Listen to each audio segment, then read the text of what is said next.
so many times we can be miracle workers as the speech-language pathologist and be the ones to help restore someone's voice when they've been without a voice for a period of time because of their ventilator or because of their tracheostomy.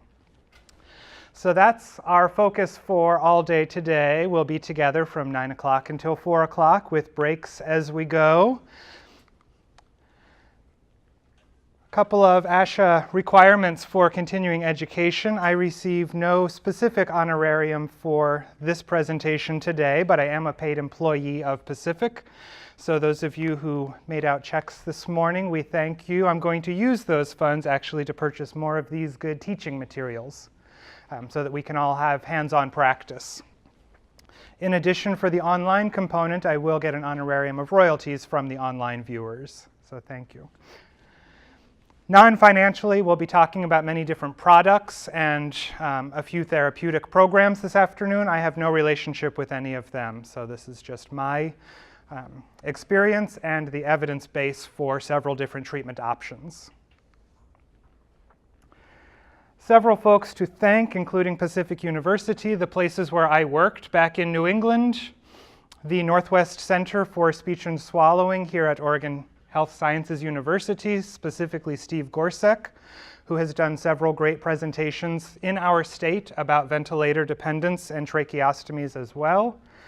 And a special guest will be joining us a little later. A friend of mine, Mara, will be sharing her experiences living with her tracheostomy and using a ventilator at night, and how that has affected her personally in her life and her communication. And so she'll be giving us the personal impact as well as some tips for what we should know as speech-language pathologists working with this population.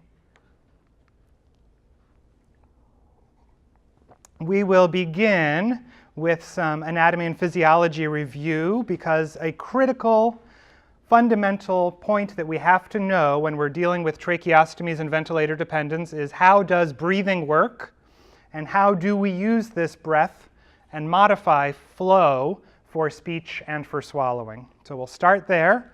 Then we'll do an orientation to tracheostomy tubes, and I've got a bunch for us to practice with, labeling their parts and getting familiar with the many different types of trachs. We'll do an orientation to ventilators, settings, alarms, learning not to panic because someone is on a ventilator. We'll hear from Mara, and then after lunch, we'll talk more about the implications for speech and swallowing and management of speech and swallowing while using speaking valves and other parts of the decannulation and weaning process. So let's begin with breathing, and the question mark was on the previous slide to remind me, to remind you, to ask questions along the way as we go. You do not need to hold them until the end. And because we are recording, I will just always, good practice anyway, be repeating your questions for the video. And none of you, also don't worry, you are not on video, so you can relax. So as we begin talking about breathing and understanding breath, we have to understand 5 different stages of respiration. Breathing involves first and foremost ventilation, which is the muscular process of moving the thorax in order to pull air in or push air out for inhalation and exhalation. Ventilation is what a mechanical ventilator is going to help with, bringing air in and out of the system.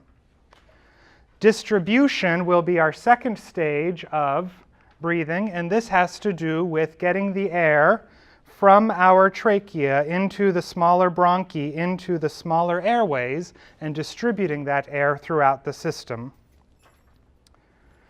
The third stage, respiration, is the gas exchange, which actually occurs within the tiny alveolar air sacs in our lungs, and we have gas exchange between the air and our bloodstream. Related to that is perfusion, which is the ability of your red blood cells to absorb that oxygen.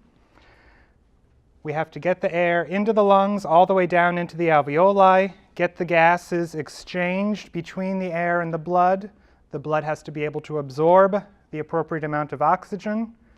And our last step is circulation. It's our heart that then is responsible for pumping the perfused blood, oxygenated blood, out to our body. Especially the left side of our heart is going to be pumping the blood, oxygenated blood, to our body. The right side of the heart is pumping the deoxygenated blood from the body to the lungs to be reoxygenated back to the left side of the heart, left side out to the body.